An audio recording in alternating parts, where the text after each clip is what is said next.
Hello everyone, welcome to learning spy floss. और आज के इस वीडियो में हम लोग क्लास 8 का चैप्टर नंबर 6 स्टार्ट करने वाले हैं, ह्यूमन रिसोर्स। तो बेसिकली क्या होती है ह्यूमन रिसोर्स? ये human resource, so before starting this topic we should know what is a resource. So a resource is a basically thing which is all around us, but if we use it in a good way, so that is known as a resource. Usability, right? ये हमने पढ़ा है, आपको video भी मिल जाएगा मेरा और resource के ऊपर। तो चलो अभी हम पढ़ते हैं ह्यूमन रिसोर्स क्या होती है। अब इसको करते हैं स्टार्ट हम ह्यूमन रिसोर्स को। तो सबसे पहले ये देखो, एक एग्जांपल देती हूँ मैं आप लोगों को। अगर ना मैंने आपके सामने चलो एक अनएजुकेटेड पर्सन है, एक रूरल एरिया का पर्सन है, उसके सामने मैंने ठीक है और आयरन ओर वगैरह डाल दिए ऐसे, और मैंने बोला इससे कुछ यूजेबिलिटी चीज़ बनाओ कुछ। ठीक है, अब आप देखोगे कि वो जो इंसान है वो नहीं बना पाएगा क्योंकि उसको नॉलेज नहीं है उस चीज़ के बारे में, राइट? तो वो क्या करेगा? कुछ नहीं कर पाएगा, वो कुछ भी कर देगा, ऐसे ऐसे कर देगा, काम ख़त्म। तो human resource, if we have to make something a human resource, तो नॉलेज इज़ वेरी इंपॉर्टेंट। अगर नॉलेज नहीं होगी तो इंसान कुछ कर ही नहीं पाएगा, राइट? अब जैसे कि एक देखो टीचर, अब अपना बड़ा एग्जाम्पल है टीचर। अगर टीचर के पास ये एबिलिटी है कि वो हमें पढ़ाते हैं, वो हमें एजुकेशन देते हैं, वो हमें क्या इन्फॉर्मेशन देते हैं, एक्सप्लेन करते हैं, राइट? तो अब टीचर क्या है? एक ह्यूमन रिसोर्स है, राइट? और सब में क्वालिटीज़ होती हैं। अब आप हो, आप ना फ़ोटोज़ बहुत अच्छे से खींच लेते हो, you are a good photographer, so that is a resource for you, right? तो वही है। अब क्या है कि एक क्वेश्चन आता है कि जो लोग हैं उनको क्यों कंसिडर करा जाता है, पीपल को क्यों कंसिडर करा जाता है resource? People are considered as a resource because they have a ability to transform demands and needs of the people according to the resource which is available. ठीक है, अब आप देखोगे कि मेटल्स हैं, अब मेटल्स हैं, ठीक है, और कुछ वुड है। अब जब पीपल को नॉलेज होगी, जैसे कारपेंटर होते हैं, ये लोग होते हैं, इनके पास रहती है नॉलेज की ना इसको कैसे किस चीज़ में ट्रांसफॉर्म किया जा सकता है। तो जब आपके पास नॉलेज होगी तो यू कैन डू। तो अब एक सिंपल वर्ड्स में क्या डिफाइन करें ह्यूमन रिसोर्स को? The person who has the ability to transform the things into a useful things, that is known as human resource. So now let's go with, अब basically next चीज़ देखते हैं हम लोग। तो जो human resource is a ultimate resource, ठीक है। Healthy, educated and motivated people develop resources as per their requirement. Human resource like other resources are not equally distributed. So of course resources are not equally distributed, ये हम सबको पता है। वैसे human resource भी distributed नहीं है, ठीक है। तो अब देखो, they are differ in education levels, age, sex, their numbers, characteristics. तो जो सेक्स है मतलब जेंडर के ऊपर, एजुकेशनल लेवल्स के ऊपर। So let's see now next topic, that is distribution of population. तो अगर आप देखो, अगर आप चीज़ों को समझो तो देखो, डिस्ट्रीब्यूशन ऑफ पॉपुलेशन का क्या मतलब है? The way in which people are spread across the earth's surface is known as the pattern of the population distribution. Means the people are living in the different areas. अब इस चीज़ों को अगर हम इस साइड वाले देखते हैं, इस पूरे, ठीक है, उसमें तो हम देख सकते हो कि एक पूरा यही डिस्क्राइब कर रहा है। तो अब देखो, जैसे कि एशिया जो होती हैं, एशिया में अगर आप देखो कितने सारे लोग रहते हैं। एशिया और अफ्रीका में देखोगे तो सबसे हाईएस्ट लोग रहते हैं, राइट? तो अब अगर हम देखें कि जो ये लैंड सरफेस है मतलब पूरे टोटल लोग 100 पीपल हैं, ठीक है, 100 लोग हैं टोटल देखें, और ये जो लैंड सरफेस है 30% है, राइट? अब आप देख रहे हो 100% 30 पे कितना ज़्यादा डिफरेंस है, राइट? अब आप देखोगे, अब फिर आप बोलोगे अरे ऐसी कोई बात नहीं है, ये बाकी ऐसा ही है। तो अब आप बोलोगे कि अरे हम तो और भी प्लेसेस पे जा सकते हैं ना। नहीं, बिल्कुल नहीं। अब अगर आप और प्लेसेस पे दिखने भी जाते हो तो माउंटेन एरियाज़ पे क्या रह सकते हो आप? No. Even you can live in the glacier part? No, never. तो अब आप देखो कि जो पॉपुलेशन है वो बहुत it is not evenly distributed. अगर आप देखोगे कुछ एरिया पे बहुत ज़्यादा लोग रह रहे हैं, कुछ एरिया पे बहुत कम लोग रह रहे हैं। क्यों? ऐसा क्यों? Because of the facilities, because of all the I can say all the facilities, all the resources, right. अब आप देखोगे कि एशिया में बहुत लोग रहते हैं, राइट। अगर आप देखो अफ्रीका और एशिया में इधर ज़्यादा लोग रहते हैं, और ये जो दो जगह हैं इधर पॉवर्टी भी बहुत आती है। क्यों आती है poverty? Because of the population, because of the population. अगर पॉपुलेशन हाई है तो पॉवर्टी भी हाई होगी, अलग अलग तरीके की पॉवर्टीज़ होंगी, राइट। तो more than 90% of world population lives in about 30% of land surface. The distribution of population is uneven. अब आप देखोगे सबसे कम कितने में है, ये देखो ओशियानिया है।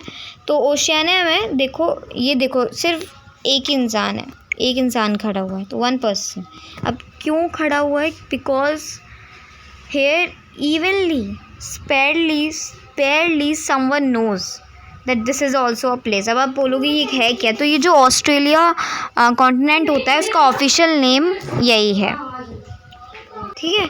तो अब क्या किसी को पता है कि यहाँ कौन रहता है, राइट। तो बहुत चीज़ें ऐसी भी होती हैं, some areas are very crowded और सम एरियाज स्पैरली पॉपुलेटेड, ठीक है। जो एरियाज बहुत पॉपुलेटेड है, कुछ बहुत कम है। Many more people live north of the equator than the south equator. North पे ज़्यादा रहना पसंद करते हैं, इधर if we see on south. अब ये लास्ट लाइन देखो, 60% of the world's population stay in just 10 countries. 60% में तो किस में? 10 कंट्रीज में रहती है, because of the resources. Here you can see guys कि ना यहाँ पे 60% किस में रह रहे हैं? 60% of people are living in just 10 countries. तो सबसे ज़्यादा चाइना, इंडिया, USA ऐसे इस टाइप में है। अब आप देख रहे हो यहाँ पे कहीं तो ऑस्ट्रेलिया का नाम नहीं है ना, ऐसा नाम है। क्यों? क्योंकि रिसोर्सेज की वजह से। अब यहाँ पर ही लोग बहुत ज़्यादा रहते हैं। तो आपको पता चल गया हो कि पॉपुलेशन किस तरीके से डिस्ट्रीब्यूटेड है, बहुत अनइवन है। Let's come to the next topic, which is density of population. So now we'll see कि density of population क्या है. Density and distribution is very different. Distribution means the people living in the different parts of the world, and density is that how many people are living in a particular country or in a particular city. तो it's normally expressed as per square kilometer. The average density of the population in the just a second whole world is 51% square kilometer. तो अब क्या होती है density? क्या होती है? How many people are living in a particular area. अब जैसे कि ये है इंडिया है, अब इंडिया है जो हमारा, उसकी सबसे ज़्यादा डेंसिटी है ना, क्योंकि अगर लैंड एरिया आपका ज़्यादा होगा तो डेंसिटी भी ज़्यादा होगी, लोग ज़्यादा रहेंगे अगर लैंड एरिया रहेगा। अब आप बोलोगे चाइना की क्यों है, तो वही सेम रीज़न बोलूँगी मैं भी कि लैंड एरिया चाइना का ज़्यादा है और इंडिया का कम है। चाइना के पास ज़्यादा लैंड एरिया है, इसके उधर ज़्यादा लोग रहते हैं, इसलिए उसमें पॉपुलेशन भी ज़्यादा है। और India has the highest density. South Central Asia has the highest density of the population, followed by East and Southeast Asia. तो South Central Asia is the highest and 51% per square kilometer से आप कर सकते हैं। और जो total surface land area उसको आप डिवाइड कर सकते हैं total people living in that world, तो आपको सबकी डेंसिटी पता चल जाएगी। I hope it's clear. तो ये याद कर लेना, ये पढ़ लेना। देखो, average density of population in India is 382% पर स्क्वायर किलोमीटर। 382 पर स्क्वायर किलोमीटर। अब हम देखते हैं factors affecting distribution of population. So now let's see factors affected distribution of population. तो जोग्राफिकल फैक्टर्स देखते हैं। तो इसका मतलब क्या हुआ कि जो फैक्टर्स हैं, क्यों लोग कम जगह पे रह रहे हैं, या फिर लोग जहाँ क्यों लोगों का क्राउड लगा हुआ है एक जगह पे, ऐसा क्यों है? Because of the geographical factors. तो चलो देखते हैं। पहला है टोपोग्राफी। टोपोग्राफी मतलब दी लैंड एरिया। अगर मैं आपको 2 एग्जांपल्स दूँ, मैं आपसे कहूँ कि चलो 2 ऑप्शन देती हूँ मैं आपको।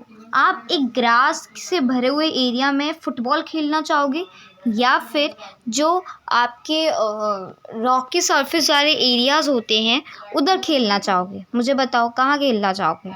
ऑफ कोर्स ग्रास वाले एरिया में, वहाँ आपको कंफर्टेबल रहेगा और आपका घर भी बना सकते हो आप वहाँ पे, राइट, प्लेन सरफेस में। अगर रॉकी सरफेस की बात करो, रॉकी सरफेस, रॉकी प्लेन्स में आप क्या अपना घर बना सकते हो? नो। तो वैसे ही बहुत से लोग हैं जो गुड टोपोग्राफी एक्सपेक्ट करते हैं। People always prefer to live on the plains rather than mountains and plateaus. ठीक है, माउंटेन्स ऐसे होते हैं, प्लेट्यूज कुछ इस तरीके के होते हैं। वो होते माउंटेन जैसे, लेकिन माउंटेन पीक जैसे होते हैं, और प्लेट्यूज ज़्यादा तक ऐसे ऐसे नहीं जाते हैं, बस थोड़ा गए और फिर नीचे आ गए। The Ganga plains are the most densely populated areas world wide mountains like Andes, right. तो अब क्या होता है कि ये जो होते हैं, जो गुड टोपोग्राफी वाले होते हैं, वो फार्मर के भी सूटेबल होते हैं, हमारे लिए भी होते हैं, क्योंकि फार्मर्स वहाँ पर अच्छे से अपने क्रॉप्स वगैरह ग्रो कर सकते हैं। नेक्स्ट है क्लाइमेट। अगर मैं बोलूँ कि आपको मैं डिज़र्ट एरिया में भेज देती हूँ, तो आप कहोगे नहीं नहीं नहीं, वहाँ नहीं जाएंगे, बहुत गर्मी है। अब मैं आपसे बोलूँ कि मैं आपको एंटार्क्टिका भेज देती हूँ, तो आप कहोगे नहीं नहीं, वहाँ बहुत ज़्यादा ठंड है। तो ना एक ऐसी प्लेस ना ज़्यादा ना एक्सट्रीम कोल्ड हो, ना एक्सट्रीम हॉट हो, उसे हटाने के लिए आप एक परफेक्ट क्लाइमेट करोगे, है ना। तो जहाँ आपको परफेक्ट क्लाइमेट मिले, कभी ठंड हो कभी गर्मी हो, वो क्लाइमेट चाहिए होता है आपको, राइट। अब नेक्स्ट जो है हमारा वो है सॉइल। अब देखो सॉइल है, fertile soils provide a suitable land for agriculture. तो ऑफकोर्स सॉइल्स हैं, तो अगर आपको सॉइल करना है तो आपको अच्छा सॉइल चाहिए होगा, जब भी वेजिटेबल्स, जब भी फार्मिंग चलेगी, राइट। तो जो fertile plains is Ganga, Brahmaputra in India, these are very fertile. तो यहाँ पे फार्मर्स अच्छे से अपने क्रॉप्स ग्रो कर सकते हैं। नेक्स्ट हमारा आता है वाटर। वाटर देखो, water is a very important, it is our life. Of course people prefer to live where the fresh water is available. चलो सॉइल तो हमने लगा लिया, सॉइल लगा दिया, लेकिन हम थोड़ी ना पसीने से उसको वाटर करेंगे। We need, of course we need water, fresh water to plant our vegetables and loads. अब नेक्स्ट है मिनरल्स एरियाज। जब मिनरल्स होगी, देखो अगर आप मिनरल वाले एरिया में रह रहे हो, वहाँ पर आपको अच्छे अच्छे मिनरल्स मिले, तो आप वहाँ से ले सकते हो और अपना इंडस्ट्रीज़ वगैरह में भी चला सकते हो, right. It would be very helpful for you. अब जैसे कि डायमंड, अब एग्जांपल देख लो, diamond mines of South Africa, तो यहाँ पे बहुत, तो चलो अब जैसे डायमंड वाले एरिया में तो डायमंड लेके उसको आप सेल कर सकते हो, राइट। तो ऐसी बहुत सी चीज़ें होती हैं। अब जैसे ऑयल का ही देख लो, तो मिनरल्स बहुत इंपॉर्टेंट होती हैं और ज़्यादा पॉपुलेशन मिनरल्स वाले एरियाज जो होते हैं उधर ही रहती है। अब देखो, अभी तो ये जोग्राफिकल फैक्टर्स देखे हमने। अब देखते सोशल कल्चर इकोनॉमिक फैक्टर्स। तो देखो सोशल में जैसे हो गया कि areas of better housing, education and health facility should be there. Social कैसे हो गया, मतलब जहाँ पे हेल्थ फैसिलिटीज़, अब ये जो सोशल होती है ये ऑफ कोर्स सिटीज़ में अवेलेबल होती है, रूरल एरिया में आपको कुछ नहीं मिलेगा। तो लोग ज़्यादा प्रेफर करते हैं कि वो सिटीज़ में रहें, राइट, क्योंकि वहाँ पे फैसिलिटीज़ बहुत अच्छी होती हैं, educational, health, banking and many more. लोग, सेकेंड चीज़ होती है कल्चरल, मतलब जैसे मथुरा देखा होगा आपने, मथुरा का जो होता है, वृंदावन होता है, वहाँ पर लोग पसंद करते हैं क्योंकि वो उनकी रिलीजन से रिलेटेड होता है और वो लोगों को बहुत अट्रैक्ट करता है। जैसे वाराणसी, जेरूसलम, तो क्रिश्चियन लोग हैं, वो जेरूसलम में रहना ज़्यादा पसंद करेंगे। तो I hope it is clear. Economy, economy मतलब फाइनेंशियल से रिलेटेड। तो इंडस्ट्री एरिया प्रोवाइड एम्प्लॉयमेंट, है ना। तो अब इंडस्ट्री, अब अगर आप इंडस्ट्रियल एरियाज़ में रहोगे तो आपको अपना काम मिल जाएगा, आप डेली लाइफ अपनी चला सकोगे, है ना। तो वहाँ पे भी लोग करना पसंद करते हैं। अब Osaka in Japan and Mumbai in India, two densely populated areas. तो आई होप आपको क्लियर हो गया होगा इतना। और अब हम नेक्स्ट टॉपिक के आते हैं, population change. So now we will see population change, कैसी कैसी पॉपुलेशन में चेंज आ रहा है, डिक्रीज़ हो रही है कि इंक्रीज़ हो रही है, वो देखेंगे हम। तो population change refers to the change in the number of people during a specific time. Specific time में लोग डिक्रीज़ हो रहे हैं या फिर इंक्रीज़ हो रहे हैं, वो कहलाता है हमारा पॉपुलेशन चेंज। तो for an extremely long period of Indian history until the 1880 the world population grew up steadily. तो अभी हम देखें 500 BC को, तो अभी यहाँ पे सिर्फ 100 मिलियन थी, और 100 से देखो आप अगर देखो पूरे चार्ट को तो कितनी बढ़ी, क्योंकि लोग की बर्थ रेट जो है, जब लोग पैदा होते हैं तभी तो पॉपुलेशन बढ़ती है, राइट। और पॉपुलेशन डिक्रीज़ कब होती है, जब लोग मरते हैं, राइट। तो births are usually measured using birth rate, the number of life births per 1000 people. Deaths are usually measured using the death rate. Death rate को मेजर करके हम निकाल सकते हैं। अगर पॉपुलेशन इंक्रीज़ हो रही है तो मतलब बर्थ रेट मतलब बर्थ जो रिप्रोडक्शन हो रहा है वो बहुत ज़्यादा हो रहा है, हाई अमाउंट में हो रहा है, राइट। अगर अब देखो एक और कंडीशन की डेथ क्यों नहीं हो रही है लोगों, ये नहीं कह रही हूँ मैं कि सबकी हो जाए, ऐसा नहीं कह रही हूँ, बट पॉपुलेशन क्यों इंक्रीज़ हो रही है, इसलिए क्योंकि मीन्स डेथ रेट क्यों इतनी कम है हमारी, क्योंकि जो अभी हमारी हेल्थ केयर फैसिलिटीज़ है वो इम्प्रूव्ड हो चुकी है। That's why the number of deaths पर 1000 पीपल, राइट। अभी देखो, और माइग्रेशन इज़ दी, अब जो तीसरी चीज़ आती होती है migration is the movement of people in and out on area. मतलब अगर ये कंट्री है तो इधर से कोई जा रहा है तो इधर से कोई आ रहा है, that is known as means movement of the people. अब हम नेक्स्ट चीज़ अगर देखते हैं तो ये वाली देखते हैं, ये 3 कंडीशंस दी हुई हैं, ये देखते हैं, अच्छे से पढ़ते हैं और आपको पूरा क्लियर हो जाएगा। तो बर्थ रेट, देन अभी ये क्या होगा कि जो अगर देखो डेथ रेट कम है और पॉपुलेशन बहुत ज़्यादा बढ़ती जा रही है, तो क्या होगा, पॉपुलेशन अगर ज़्यादा बढ़ जाएगी तो लैंड एरिया कम होगा, तो लोग कहाँ रहेंगे, तो रिसोर्सेज उनको कहाँ से मिलेंगी, राइट। तो बहुत चीज़ें अगर पॉपुलेशन बढ़ जाती है, तो 3 केसेस दिए हुए हैं यहाँ पे। तो यहाँ birth rate more than death rate, अब बर्थ रेट बहुत ज़्यादा हो गई एकदम से और डेथ रेट कम, मीन्स पॉपुलेशन इंक्रीज। और अब नेक्स्ट जो देखते हैं पॉपुलेशन, चलो ये वाला छोड़ के ये थर्ड वाला देखते हैं। तो population decreasing means birth rate कम हो रही है और डेथ रेट ज़्यादा हो रही है, means population is decreasing over here.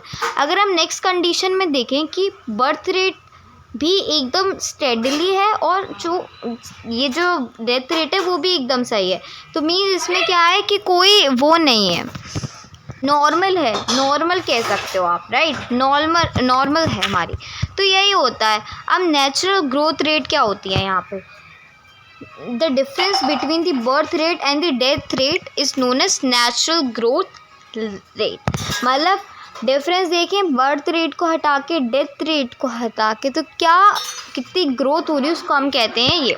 तो population increase in the world is mainly due to the rapid increase in the natural growth. अब देखते हैं migration is the another way by which population changes, size changes. अब population क्यों बढ़ती है, एक migration भी है, बट क्यों। अब देखो emigrants are the people who leave the country. Emigrants when a person leave the country, देखो अगर ये इंडिया है, ये चलो यूएसए मान लो से, अभी क्या होगा कि इंडिया में जैसे कि इंडिया से कोई पर्सन यूएसए जा रहा है हमेशा के लिए, तो इंडिया में कुछ चेंजेस आएंगे, पॉपुलेशन डिक्रीज़ होगी, यूएसए में पॉपुलेशन इंक्रीज़ होगी। अब इमिग्रेंट्स कौन होते हैं? When a person enters a new enters a new country. अगर यूएसए का देखें तो यूएसए से कोई पर्सन जो है वो इंडिया में आ रहा है तो दैट इज़ एमिग्रेंट्स। याद रखना है। Countries like United states of America, Australia have gained in number by in migrants और इमिग्रेंट्स। मीन्स पॉपुलेशन की ज़्यादा क्यों है यूएसए? क्योंकि उनमें लोग ज़्यादा जाते हैं। लोगों को क्या लगता है वहाँ एजुकेशन फैसिलिटीज़ वगैरह बहुत अच्छी हैं। Sudan is an example of a country has experienced loss in population due to out migration or emigrants. The general trend of international migration is the from less developed nations. ये कुछ नहीं है। तो अभी देखो क्यों, अब इंसान कुछ ना कुछ देख के तो जाता ही होगा दूसरी कंट्री में। अगर वो इंडिया में रह रहा है तो उसको कुछ फैसिलिटीज़ नहीं मिल रही हैं जो उसको यूएसए में मिल रही हैं, राइट। एक ये कंडीशन हो सकती है। दूसरी कंडीशन कि जहाँ वो रह रहा है उसके साथ कोई नहीं रह रहा है, ना उसका कोई पार्टनर है ना उसकी फैमिली है, तो इसलिए वो यूएसए जा रहा है क्योंकि वहाँ उधर सब रहते हैं उसके। तो basically many things are there अगर हम देखें। तो आई होप आपको ये पूरा टॉपिक क्लियर हो गया होगा पॉपुलेशन चेंज वाला। देखो पैटर्न्स ऑफ पॉपुलेशन चेंज। तो अब क्या हो रहा है कि जैसे कि कुछ कंट्रीज़ होती हैं जैसे केन्या है, तो ये इसके पास क्या है, हैव हाई पॉपुलेशन ग्रोथ इसलिए क्योंकि डेथ कम हो रही है इसलिए पॉपुलेशन हाई है इधर। लेकिन पॉपुलेशन इतनी ज़्यादा हो रही है कि अनगिनत है वो, राइट। तो अब देखो इम्प्रूव करो कि डेथ क्यों कम हो रही है? क्योंकि हेल्थ केयर की वजह से। हेल्थ केयर कम है इसलिए क्या हो रही है कि death have fallen but the birth rates are still higher. अब जैसे यूनाइटेड किंगडम में देखें तो population growth is slowing because of both low, क्योंकि यहाँ पे बिल्कुल नॉर्मल मात्रा है यूनाइटेड किंगडम, ठीक है। पॉपुलेशन कंपोजिशन देखते हैं। अब देखो कितनी भी हाई, देखो ह्यूमन रिसोर्स पढ़ रहे हैं हम लोग, राइट। अब हमें ह्यूमन से मतलब है ऐसा मानो, ठीक है, रिसोर्स। अब जब ह्यूमन के पास एबिलिटी नहीं होगी तो how can even human can be a resource, ये भी बात है। अब हम यहाँ देखेंगे कि जो कंट्री है, मतलब कंट्री नहीं, मतलब जो पीपल है हमारे, क्या वो एक ह्यूमन रिसोर्स है कि नहीं है? देखो तरह तरह के पीपल रहते हैं कंट्री में, राइट। कुछ रूलर से बिलोंग करते हैं तो कुछ अनएजुकेटेड होते हैं, कुछ एजुकेटेड होते हैं, कुछ रिच होते हैं, कुछ पुअर होते हैं, राइट। तो how crowded our country is has little to do with its economic development. For example both Bangladesh and Japan are very densely populated. हमने ये देखा कि दोनों ही बांग्लादेश और जापान दोनों ही डेंसली पॉपुलेटेड हैं, ठीक है। बट क्या है कि Japan is far more economically, बहुत एडवांस्ड है, डेवलप्ड है, क्योंकि वहाँ लोग रहते ही ऐसे हैं जो बहुत ही डेवलप्ड और टेक्नोलॉजी में बहुत अच्छे हैं, ठीक है। तो अभी ना हम देखें कि पॉपुलेशन से मतलब नहीं है कि लोग कितने अच्छे से क्या क्या हैं वो, ठीक है, क्या क्या एबिलिटी हैं, क्या वो अपने देश को एक रिसोर्स बना सकते हैं कि नहीं। To understand the role people as a resource we need to know there about their qualities. सब में क्वालिटीज़ होती है तभी पीपल आगे बढ़ पाते हैं, तभी लोग कॉम्पिटिटिव एग्ज़ाम्स क्रैक कर पाते हैं, right. People vary greatly in their age क्या रहती है, उनकी सेक्स क्या रहती है, जेंडर क्या रहता है, और उनकी जो एजुकेशनल रेट है, जो उनकी लिबर्टी रेट है वो क्या होती है। Essential to understand the characteristics of the people, right. अगर आप कहो कि एक क्रिकेट ग्रुप बनाते, चलो एक सिंगिंग का ग्रुप बनाते हैं हम लोग, ठीक है, चलो डांसिंग का बनाते हैं, तो एक ऐसा ग्रुप है, ग्रुप ए, जिसको डांसिंग बिल्कुल भी नहीं आती, उसमें सिर्फ एक बच्चा अच्छा करता है, 10 पीपल हैं, 5 ही अच्छा करते हैं, ठीक है। अब इसमें 10 के 10 बहुत अच्छा करते हैं, तो हम कौन सा ग्रुप जीतेगा? यही जीतेगा ना, यही इंडिया ही जीतेगा, जैसे इंडिया यूएसए। तो अब देखो इंडिया ही जीतेगा ना, क्योंकि उसकी ज़्यादा एबिलिटी है, वो ज़्यादा अच्छे हैं उस काम में और वो अपने देश को आगे बढ़ाएंगे, राइट। अब क्या है population composition refers to structure of population. किस टाइप का स्ट्रक्चर है? The composition of population help us to know how many males and females are there, what is their literacy, what is their age group, और वो क्या क्या कर सकते हैं, राइट। तो अब यहाँ पे एक एज और सेक्स का जो पिरामिड आप देख सकते हो कि हमें ये बताता है कि कितने मेल्स हैं यहाँ पे, जैसे 0 to 4 ग्रुप में कितने मेल्स हैं, कितने फीमेल्स हैं, 10 to 14 में कितने मेल्स हैं, कितने फीमेल्स, 30 to 25 में कितने हैं, ऐसे ऐसे करके हम देख सकते हैं। राइट। अभी नेक्स्ट देखते हैं, the shape of the population pyramid tells the story of the people living in that particular country, कि वो किस तरीके के इंसान है, राइट, क्या एज ग्रुप है उनका, राइट। अभी नेक्स्ट देखते हैं, तो अब पिरामिड हमें ये भी बताता है कि how many people are dependent और कुछ इंडिपेंडेंट है ना। तो आप ये देख सकते हो कि पिरामिड ये भी बताएगा हमें कि कौन कौन डिपेंडेंट है, इंडिपेंडेंट है, कौन कौन एबल है वर्क करने के लिए, कौन कौन एजुकेटेड है, अनएजुकेटेड है, सब वही लिखा है इसमें, राइट। अब देखो ये पूरा पॉपुलेशन पिरामिड ऑफ जापान। अब जापान का पिरामिड देखो, ठीक है। अब ये यहाँ पे देखोगे तो 0 to 4 में कुछ इस तरीके का, इस तरीके का, इस तरीके का, राइट। इधर देखो population pyramid of Kenya, Kenya का देखो, population pyramid of India, right, in the countries with specially death rate, है ना। अब देखो क्या होता है, देखो अगर मैं आपसे क्वेश्चन पूछूं what are the population pyramid, how do they help in the understand about the population of the country, तो इसका आंसर क्या होगा। तो देखो a graphical representation of age and sex composition of a country is population pyramid. It helps us to understand about the birth and death rate, है ना। ये हमें समझ में आता है कि कितना, जैसे इंडिया में कितना, तो ये देखो क्या बताएगी, फर्स्ट होगा बर्थ और डेथ रेट, उस कंट्री की बर्थ रेट क्या है और डेथ रेट का, एज कॉम्पोजिशन, कितने कितने एज तक बच्चे हैं या फिर कितने कितने एज तक एडल्ट है, कितने मेल्स हैं कितने फीमेल्स हैं, मतलब जेंडर कॉम्पोजिशन। तो आई होप इतना क्लियर, सिर्फ इसमें यही बताएगी पिरामिड की बर्थ और इसकी रेट क्या है, ऐसे ही बताया। तो आज हमने पूरा चैप्टर कंप्लीट कर लिया है। तो आई होप आपको ये सब क्लियर हो चुका होगा। आई होप आज का चैप्टर आपको पूरा समझ में आ गया। तो if you like this video please like and subscribe to my channel. Bye, thank you, I hope you enjoy.